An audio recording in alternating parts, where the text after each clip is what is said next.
ท่านได้ขายที่เย่กับน้องนี่นะพ่อตัวแม่กับตัวผู้ตัวแม่กับตัวผู้ครับ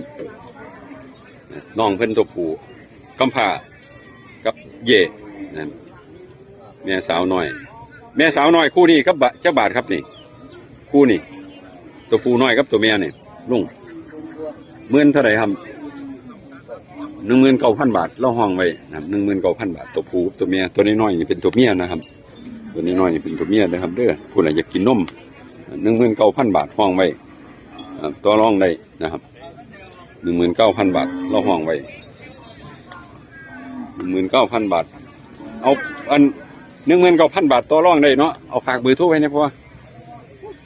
ที่เบอร์โทรผมมีพอเป็นยังครับพอเป็นยัง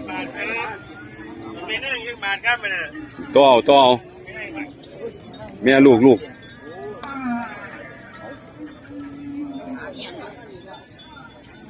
เป็นตัวอยู่นะครับเนาะกล้วยถึกดีครับคู่นี่7 บาทเนาะครับคู่นี่เท่าไหร่ก่อน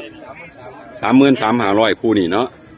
ตัวดำกับตัวผู้ตัวดำกับตัวดอนนี่ครับตัวผู้ทั้ง2 ตัวอันนี้ราคาหลอดเวียดนามนะครับ